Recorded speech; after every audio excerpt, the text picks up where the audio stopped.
Fala pessoal, hoje eu queria trazer duas notícias para vocês que a gente vai usar como mote para debater o assunto da soberania digital, a internet livre, enfim, como a gente poderia construir isso aqui no Brasil.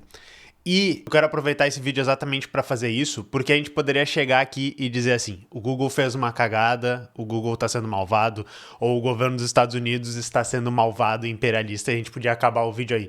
Mas eu quero trazer para debater uns problemas importantes que decorrem disso, que é o problema da confiança na internet, o problema da segurança na internet e como a gente geralmente resolve isso com uma entidade centralizada e como é que a gente poderia pensar de não resolver isso dessa forma e quais todos os problemas que a gente tem, tá? Eu prometo que vocês vão achar interessante a maneira que eu vou encontrar para trazer esses tópicos aqui, mas então, né, nós somos o canal Tecnologia e Classe, falamos sobre tecnologia e política e vamos lá pro vídeo. O nosso setup continuou um pouco diferente aqui, tá, pessoal? Eu tô reinstalando todas as coisas, montando o meu estúdio de novo. Então, por favor, por mais alguns vídeos, lidem aqui com um setup um pouquinho diferente até a gente voltar para uma coisa como tava antes. Na realidade, vai voltar um pouquinho melhor, beleza? Então, assim, hoje as notícias que eu quero trazer, elas falam sobre o reCAPTCHA do Google e sobre certificados digitais, beleza? A primeira notícia é sobre o reCAPTCHA do Google. Então, basicamente, eu vi isso repercutir muito pouco, tá? E é bastante sério isso, que é assim, o Google ele atualizou o seu reCAPTCHA, que é aquele testezinho de você é humano que os sites podem colocar para, por exemplo, tentar ter certeza que não estão sendo acessados por bots, que não são bots usando o seu site para controlar tráfego. Várias vezes os sites usam esse tipo de coisa. Eles atualizaram e eles criaram um novo tipo de CAPTCHA que nem essa fotinha aqui está mostrando, ele vai pedir para vocês validarem um código QR com o celular. E o problema disso é que ele precisa ser um celular com o Google Play Services instalado ou com os serviços da Apple. Eles fizeram junto para o Google e para a Apple. O que acontece nesse sentido que é problemático? Os próprios desenvolvedores do Graphene OS, que é um sistema aberto para Android, explicaram, né, botaram um tweet aqui. Eles disseram, a Apple e o Google estão expandindo gradualmente o uso de atestação baseada em hardware, ou, sei lá, confirmação, né, baseada em hardware. Eles estão convencendo um número cada vez maior de serviços a adotar isso. A API de integridade do Google Play, nós já falamos sobre isso bem no início do canal, e toda vez que a gente cita o Google, a gente fala mal disso. E o EPA Tests da Apple são muito similares. A Apple trouxe isso para a web com o Privacy Pass e o Google quer fazer isso também. O problema disso, tá, pessoal, é que quem usa, por exemplo, um sistema aberto sem serviço da Google, como, por exemplo, o Graphene OS, ou como, por exemplo, alguns Huawei, pelo que eu entendo, não vai conseguir fazer esses reCAPTCHAs. Então, olhem só que mecanismo maravilhoso. Você quer acessar um site, às vezes até um site do governo, que vai estar usando o reCAPTCHA da Google para se proteger de bots, que é um problema difícil e legítimo que a gente tem que resolver. Aí ele vai dizer assim, abra o seu celular e faça um scan desse QR Code. Se o teu celular não for um celular rodando o serviço da Google, isso não vai funcionar. Entendeu? E eu gosto que eles já botaram isso aqui que é muito válido. Ó. Eles permitem que dispositivos que têm 10 anos de vida, por exemplo, e que não tem patch de segurança, ou que tem vulnerabilidade de segurança, mas eles não permitem um sistema operacional mais seguro, que ele está falando do Graphene OS, tá? Isso é basicamente eles usando o seu monopólio do Google Services, tá? Então isso aqui é basicamente uma decorrência daquilo que a gente fala, que o Google tem um controle muito grande de vários aspectos da internet. Vou repetir aqui, mas quem já viu algum vídeo sobre o Google deve ter ouvido eu falar isso. Eles controlam a maior busca que existe. Eles controlam o maior site de vídeos que existe, eles controlam a maior rede de anúncios que existe, eles controlam o maior sistema operacional de mobile que existe, eles controlam o maior navegador de internet que existe. Então, mesmo quando eles chegam aqui e dizem, ó, eu tô fazendo uma coisa boa, o reCAPTCHA é um serviço que a gente provê para vocês para defender os seus sites de invasão de robôs, para você ter certeza que são humanos acessando o site de vocês. Problema, inclusive, que as próprias Big Techs têm criado pra gente na internet, né? Mas isso é papo pra outra hora. Só que daí, para fazer isso, você vai ter que ter um dispositivo da Google. Essa é a primeira notícia que eu queria mostrar para vocês. Porque tem algo muito importante que eu queria falar sobre isso, que é assim, ó, quem tenta ter um sistema mais livre, que não está usando essas ferramentas e que inclusive usa ferramentas de privacidade, embora o reCAPTCHA seja bem útil, essas pessoas levam muito reCAPTCHA na cara quando estão navegando na internet. Então, não sei se vocês já tiveram essa experiência, mas quando eu estava pesquisando para essa história, eu achei essa postagem que eu achei muito engraçada, que era um usuário no Reddit dizendo que assim, é só comigo ou o Google me pune o tempo inteiro com reCAPTCHAs quando eu uso ferramentas de privacidade? Ou seja, quando a pessoa usa plugins para bloquear o tracking, quando a pessoa usa às vezes VPNs ou qualquer tipo de tráfego protegido e tal, o Google fica te mostrando reCAPTCHA o tempo inteiro. Eu entendo por que eles fazem isso. Eles vão dizer, mas é porque esse tráfego aqui ele não parece um tráfego normal, ele não parece uma pessoa normal, pode ser que seja um bot, mas esse tipo de coisa acontece. Vamos passar para a próxima notícia e daí a gente continua a discussão, tá? A próxima notícia tem a ver com o Let's Encrypt, que é um serviço que eu sou muito fã, tá? Eu adoro eles e o serviço que eles fazem. E quem é desenvolvedor web, quem é mantenedor de qualquer tipo de serviço na internet, deve gostar muito do trabalho deles, que é assim, ó. O Let's Encrypt é uma ONG, beleza? Dos Estados Unidos, que faz um trabalho importantíssimo desde 2012, que é o de prover certificados para criptografia ponta a ponta na internet. Aquele cadeadinho que você vê em cima dos sites, tá? Então, assim, muito rapidamente eu vou ter que explicar para vocês como é que funciona o sistema de certificação digital para a gente poder entender a problemática da notícia que vai vir aqui para frente. Mas é assim, ó, a gente tem o nosso navegador da internet, tá? E daí a gente vai querer acessar um site que está dentro do servidor. Quando a gente acessa, por exemplo, né, exemplo.com aqui, o servidor vai dizer assim, toma aqui um certificado dizendo que eu sou exemplo.com, ok? E daí o navegador vai olhar esse certificado e ele vai dizer, ok, aqui está escrito exemplo.com, foi exatamente o que eu digitei. A data de emissão desse certificado, ela é válida ainda, ele não está expirado. Tem uma assinatura, que nós já vamos falar disso, válida. Alguém disse que esse certificado é válido e ela foi assinada por alguém que eu confio. Logo, eu sei que eu estou falando com o serviço exemplo.com que eu queria e eu sei que a nossa conexão vai ser encriptada, ou seja, apenas eu que mandei a mensagem e o servidor que eu estou tentando acessar vão ler a minha mensagem, vão entender as requisições que eu fiz e também o conteúdo que ele me mandar, apenas ele sabe, o servidor que mandou, e o meu computador sabe isso. Quando eu falo da assinatura e de alguém que eu confio na assinatura, é porque existe esse conceito aqui atrás, que é a autoridade certificadora, que ela é quem vai assinar o certificado e dizer assim, ó, eu validei que esse site que se chama exemplo.com realmente pediu para mim uma certificação para fazer esse tipo de comunicação com você e você confia em mim, então eu vou dizer para você que você pode confiar nesse site. O sistema de certificação ele tem que funcionar mais ou menos desse jeito. A parte de baixo aqui do diagrama, ela mostra como é que funciona a criptografia de chave pública e privada, que é o que permite a gente fazer esse tipo de validação, esse tipo de comunicação. Para os fins desse vídeo, não é tão importante eu explicar isso. Mas notem que esse problema extremamente difícil que a gente tem, que é o de encriptar o tráfego e saber que a gente está falando com a pessoa certa para que, por exemplo, alguém que está no meio da tua rede não intercepte seus pacotes e mude eles ou leia tuas mensagens e guarde elas de alguma maneira, para que a gente possa impedir esses problemas, nós precisamos o quê? Confiar nessa autoridade certificadora e também, o que é muito interessante, tá? O Let's Encrypt, que nem eu disse, ele é uma dessas autoridades certificadoras, tá? É que esse tipo de coisa era muito difícil de fazer antes do Let's Encrypt, tá? Eu não sou desenvolvedor web há tanto tempo para ter me deparado muito com isso, mas o primeiro sisteminha que eu fiz foi em 2010, tá? Ele não tinha criptografia e ele não tinha certificado.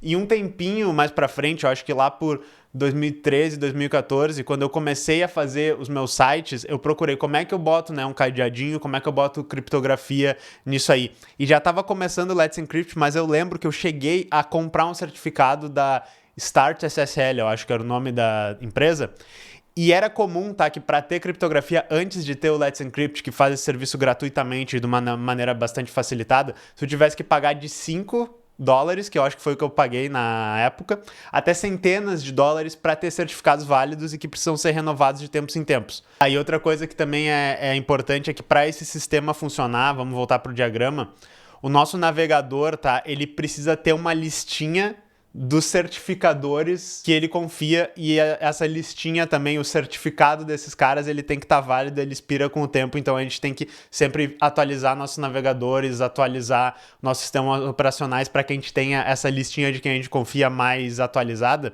E, inclusive isso é um dos problemas, porque às vezes quando o dispositivo fica muito antigo, assim, tipo aquele dispositivo que tu tem há 20 anos e que não tem como atualizar ele, a lista de certificados válidos às vezes fica inválida e daí, por exemplo, ele não consegue conectar direito nos serviços. É um problema que o Google Chromecast, que acabou o suporte para ele, começou a ter, mas o Google fez uma gambiarra lá para ele voltar a funcionar e tal. Isso não vem ao caso, mas é um outro problema que a gente tem com esse modelo aqui. Só que então, o que o Let's Encrypt fez é que agora tu pode se cadastrar, apenas cadastrar um e-mail e emitir quantos certificados tu quiser para tua infraestrutura na maneira gratuita.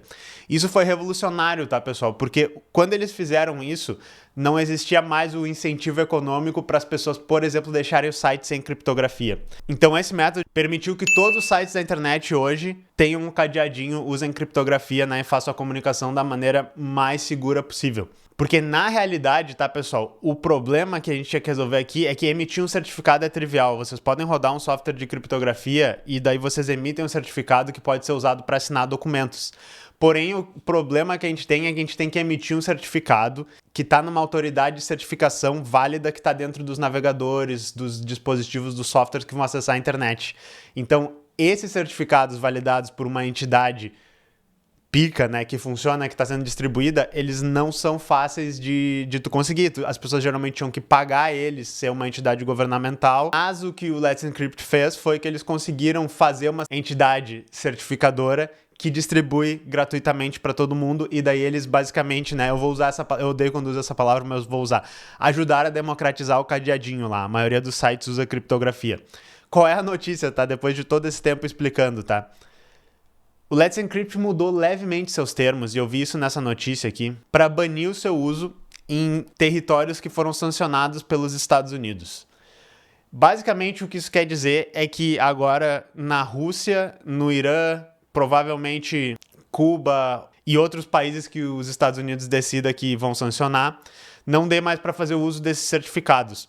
A thread toda aqui do Hacker News que eu trouxe para vocês vai estar no roteiro. Tem uma discussão muito interessante, inclusive eu descobri aqui que tem vários sites do governo da Coreia do Norte que a gente pode ver, porque o pessoal tava falando que eles emitiram um certificado para a Coreia do Norte e tal. Mas a discussão é interessante aqui por quê, tá? O post original identifica o problema que é assim, quer dizer que se os Estados Unidos sancionar meu país, eu não posso mais usar o Let's Encrypt para deixar o tráfego do meu site seguro? E daí a resposta para isso é: nós temos que seguir a lei dos Estados Unidos. Nós sempre tivemos que seguir a lei dos Estados Unidos. A gente só tá deixando isso mais claro aqui. A gente não pode dizer não pro governo dos Estados Unidos se ele sancionar um país. A gente não pode prover esse tipo de serviço para eles lá. Então, eu realmente recomendo, se vocês se interessam por isso aqui, ler essa thread. Mas isso aqui chama a minha atenção porque, né, dá um tapa na cara do pessoal e faz a gente acordar pro fato que isso é uma infraestrutura que a gente já acreditava que era básica na internet. E agora os Estados Unidos, da maneira que eles estão configurados, com o Donald Trump usando sanções como um tipo de pressão econômica, diplomática, né? Digamos assim, usando isso contra o Brasil e outros países que eles não usavam antes também, contra a Europa, contra outros aliados deles, porque eles sempre fizeram isso contra Cuba, contra outros países, né? Eles sempre tiveram essa tática. Mas agora, esse tipo de coisa mostra pra gente, principalmente eu, uma pessoa que cresceu nessa internet que a gente imaginava que ela era livre, que ela era um espaço de apenas livre empreendedores, criando plataformas e tal. A gente vê esse tipo de coisa e diz assim, quer dizer que eu, um brasileiro desenvolvedor, criando, né, minhas próprias plataformas, produtos, usando essa solução que é muito boa, eu até chamei, né, de revolucionária para fazer criptografia, posso ser alvo das sanções do governo dos Estados Unidos porque o Trump resolveu usar isso, né, para pressionar o meu país, para pressionar as eleições do meu país, por exemplo. Sim, exatamente isso. Então é isso que eu queria chamar a atenção com essa notícia aqui. Porque a discussão maior, e que eu disse que eu queria trazer para vocês, é essa questão do problema da confiança, tá?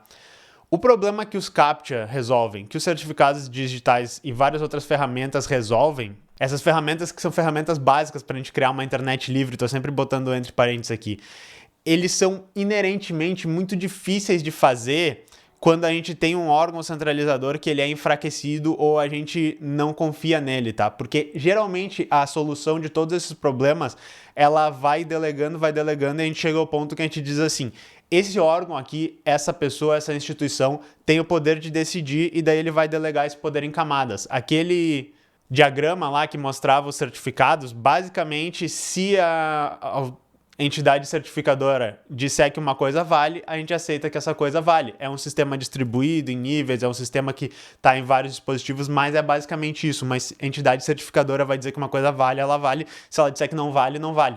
o Google como centralizador do que é robô ou não na internet nos dispositivos da Google também é um ponto central de decisão, né? E só, claro, o problema daquela inicial ali é que se você não tem o dispositivo da Google, você, por exemplo, não pode provar que é humano. Era esse o grande problema da primeira notícia. Esse problema aqui, pessoal, ele é tipo o problema do cartório que a gente vê os anarcocapitalistas, o pessoal que acha que a gente vai criar uma sociedade sem Estado, abolindo o Estado e deixando o livre mercado tomar conta de todas as relações sociais. Esse é o problema que eles estão sempre se embananando, tá? E daí vocês veem ideias radicais dizendo, mas tinham cartórios privados na Islândia medieval, e daí vinha um bardo e cantava as leis lá. Ele fala uma coisa tipo isso, faz um tempo que eu não vejo ideias radicais, né? Só que assim, o problema é que os cartórios provêm, tá? Se vocês estão relacionando com a situação que a gente tá mostrando aqui, não é uma estampa no documento, assim, que é uma coisa etérea e daí as pessoas dizem, agora eu entendi por que é válido a propriedade disso aqui da outra pessoa. Na realidade, o que eles provêm é o consenso social sobre essas questões. Se tu tem cartórios que as pessoas não respeitam, se tu tem muitos cartórios que têm decisões diferentes e que eles não concordam entre si e eles não estão legitimados pela força do Estado, que no final é a força, usando a violência, usando, né, o poder compulsório, fazer as pessoas respeitarem algumas coisas, esse tipo de consenso não funciona, tá? E existem diversas soluções técnicas para esse tipo de problema, que é todo o campo da computação descentralizada, né? Das plataformas e redes descentralizadas. Inclusive, a maior delas, e que foi a febre agora, eles estão meio quietinhos agora, foi a blockchain e os criptotokens, eu falei, para não falar em criptomoedas, que eles basicamente foram sugeridos durante a época que estava muito na moda, como uma solução para todo tipo de problema de consenso, que era isso. E assim, eu amo essa tecnologia, eu acho que é muito legal e é muito genial o que isso faz. Porém, né, tem que botar um mas gigante. A ideia muito boa da blockchain, vamos falar aqui, e a primeira implementação real da blockchain é a Bitcoin, é criar um sistema distribuído onde cada participante, para participar do sistema, ele é obrigado a despender recursos. Ele precisa contribuir uma coisa, tá? Então isso aqui é na Bitcoin a mineração que a gente fala, a queima de tokens, dependendo tu abrir mão de alguns dos teus tokens ou do teu dinheiro naquela plataforma para tu poder participar do sistema, ou às vezes o staking, que é tu abrir mão do uso, tu deixa como se fosse assim numa continha sem tu poder mexer aquele dinheiro. Todas essas coisas, elas são impostas para o usuário da rede, tá? Impostas para o participante da rede, ele paga um imposto para a rede para poder participar da rede. E geralmente isso tá junto com o funcionamento do sistema, porque daí participando dessa rede, a rede funciona e a gente recebe um benefício por, né, ter sido imposto alguma coisa que a gente precisava contribuir para a rede. Então, o exemplo é uma quantidade dos tokens, tá? Para botar isso como um exemplo real para vocês, tá? A mineração do Bitcoin. A gente despende o processamento de uma máquina, de um dispositivo, que é a eletricidade, tá? E esse processamento, ele faz duas coisas. Ele valida as transações da rede do Bitcoin e, ao mesmo tempo que ele valida essas transações, ele tenta botar elas dentro de um bloquinho que soluciona um problema matemático, né? Eu chamei de um puzzle criptográfico. A dificuldade desse problema é tal que a cada 10 minutos um participante da rede, tá? E tem milhões, não sei quantos dispositivos tem hoje minerando na rede Bitcoin. Vamos dizer que são milhões, tá?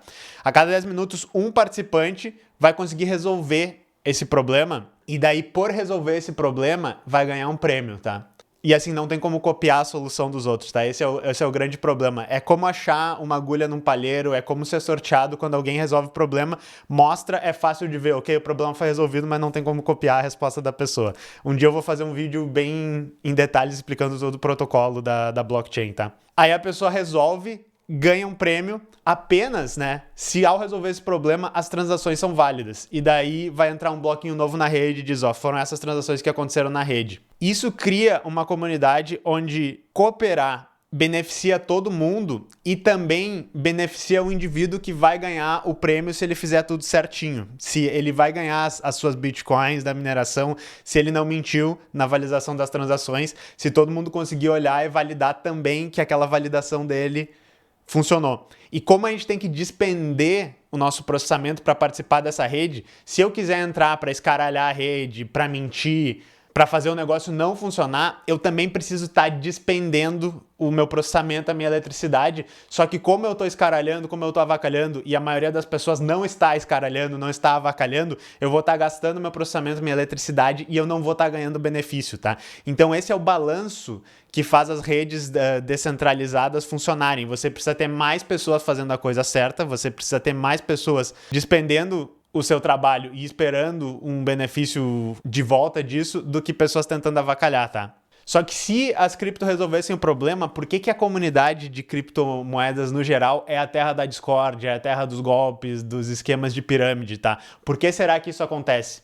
Isso não é um problema tecnológico necessariamente, tá, pessoal? Mas é que isso decorre da estrutura social que o blockchain foi criado, e notem que eu botei criado, tá? Porque as tecnologias, elas meio que nascem com as marcas da sociedade que elas foram criadas, mas também da sociedade que ela está inserida.